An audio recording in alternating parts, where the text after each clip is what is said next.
April in Appalachia. The windows are short and the prize is hidden. You can't buy this. You have to earn it. The grit, the refinement, the hunt. From the grit of the Appalachian timber to the refinement of the mountain kitchen, this is BlueBlazes Wild. Daylight hits the hollow differently this time of year. Most people see these woods from a truck window, but to find the real thing, you've got to get off the path into the mud. We're heading for the deep, shaded draws, those north-facing slopes that stay damp and rich long after the ridges have dried out. That's the environment these ramps need to thrive. You're looking at the first shock of vibrant green against the gray of the winter floor. And there they are, Allium tricoccum, the wild bleak. They only show up for a few weeks a year, so once you spot them, the work begins. Sustainability is the blueprint for everything we do at BlueBlazes Wild. When I'm standing in a patch like this, I'm not looking to clear cut. I'm looking for the mature plants, the ones with wide, healthy leaves. You want to leave the smaller, younger ramps so they have a chance to mature and drop seeds for the next season.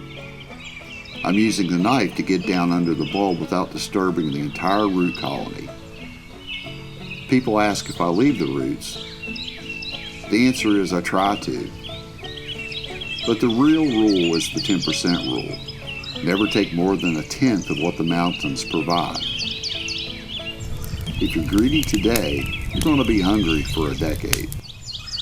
It's slow, tactical work, and that's the point. Efficiency is for factories, but out here, the pace is set by the ridge. I like to wipe the heavy mud and the leaf litter off the bulbs right here in the field. It keeps the basket clean and saves me an hour of scrubbing when I get back to the house. Before I move to the next cluster, I always cover my tracks.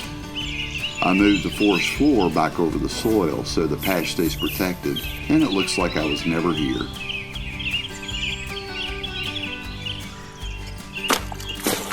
The first wash happens right here in the creek. I'm kneeling down to get that primary layer of grit off. Let the hollow keep its dirt.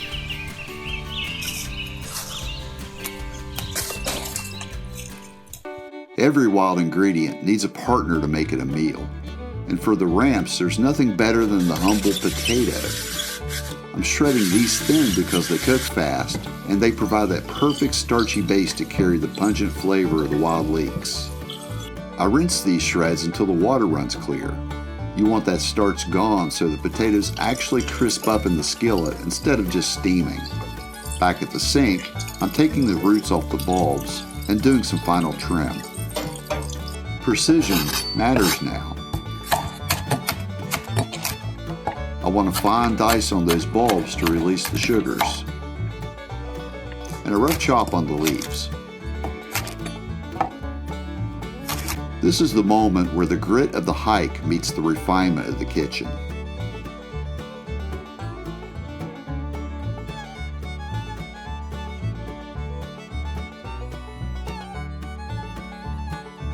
Blue flame and bacon grease. That's the foundation of a real mountain breakfast. You want that grease shimmering before the potatoes hit. They go in first because they need a head start. I'm raking them out for an even sear. Then it's a quick stir. A few taps of the spoon, and the lid goes on to let the steam finish them. Once they're tender, in go the ramps. You don't want to overcook these.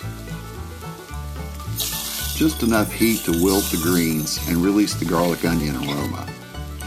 A little salt, a lot of fresh pepper, and you got the perfect mess. It's the reward for the climb and the spirit of the skillet.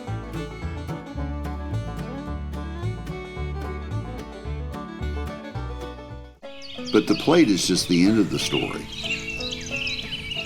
To truly appreciate the meal, you have to understand the ground it came from. and as we were heading out, we spotted something else. A scout.